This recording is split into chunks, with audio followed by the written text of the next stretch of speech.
My name is Federico Rios. I'm a Colombian photographer. I work mostly for the New York Times in Latin America, and I won the Visa Dior Humanitarian in Perpignan Visa pour l'Image by the ICRC. The award for me is another way to amplify the message of our reportage. So we work really hard with my partner Julie Torkowitz to document this situation. My series is about migrants crossing the Darien Gap. The Darien Gap is a stretch of jungle connecting South America and Central America. There are no roads there. It's 100 kilometers of jungle, and the migrants have to cross that on foot. The crossing takes between 5 and 10 days, depending on the migrant and the speed of them, and also depending on the route they choose. Several dangers on that jungle, starting from the dangers of the jungle itself, but also many of the migrants are robbed, killed, raped, or even murdered. In 2021, we had about 150,000 migrants crossing the jungle, and most of them were from Haiti. But in 2022, the population grows, and the origin of that population changed. We have 250,000 migrants, and most of them were from Venezuela.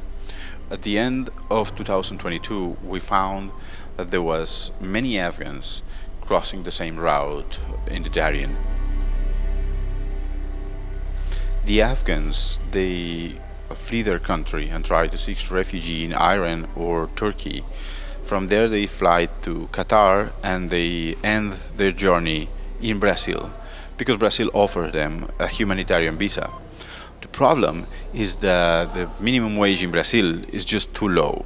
So they use that humanitarian visa to land in Brazil, cross all South America, made it to Colombia, go to the Caribbean, and cross the Darien Gap, cross all Central America, and end in the border between Mexico and the States. Now we have information about 97 nationalities crossing the jungle. Africans, people from Middle East and Asians, and a lot of people from Latin America. Every moment is striking. Every migrant is fighting for his life. Every migrant is desperate, at the limit of their energy in the body and in their minds. It's like the decision of migration, just that. It's so complex. Leaving everything behind, everything you know, family, friends, places, and migrate thinking that you're never going to go back. I think that one of the darkest places in photojournalism or in journalism at large is that most of professionals don't talk about mental health. So for me as a photographer, as a human being, as a journalist, it's very important to consider how do I take care of my own mental health.